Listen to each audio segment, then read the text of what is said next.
মাধব, আমি খুব ক্লান্ত হয়ে গেছি রোজ নিজেকে প্রমাণ করতে করতে, আর সবার মতো হতে হতে আমি যেন নিজেকেই হারিয়ে ফেলেছি। সখী, তুমি প্রতিযোগিতার জন্য নয়, বাঁচার জন্য জন্মেছ। যা যেমন দেখা যায় সবসময় তা তেমন হয় না, আর তুমি যেমন তেমন আর কেউ হতে পারে না। কিন্তু সবাই বলে ভালো নাম্বার, ক্যারিয়ার, ভালো চাকরি, পারফেক্ট জীবন। কিন্তু আমি তো শুধু একটু শান্তি চাই। শান্তি বাইরে খুঁজে পাওয়া যায় না, আমার পাশে বসলে মেলে। জানো, কখনো কখনো মনে হয় অনেক দূরে হারিয়ে যায়। আমি হারিয়ে গেলে কারোর কিচ্ছু যায় আসবে না। আমার যাই আসবে সখী, তোমায় আমি হারিয়ে যাওয়ার জন্য এত সাহসী আর সুন্দর হৃদয়ের তৈরি করিনি। এই সমাজে তোমার মতো মানুষের যে খুব দরকার। সবাই জাজ করে, আমি কোথায় যাব?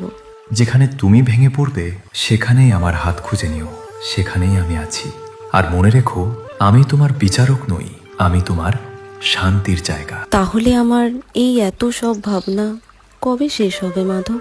যেদিন তুমি নিজের সঙ্গে যুদ্ধ করা বন্ধ করবে, সেদিন বুঝবে তুমি সত্য, আর আমার কাছে সত্য মানুষই প্রিয়। এখন চললাম সখী, মন যখনই উদাস হবে আমাকে মনে করো, আমি সব সময় তোমার পাশেই আছি। রাধে রাধে।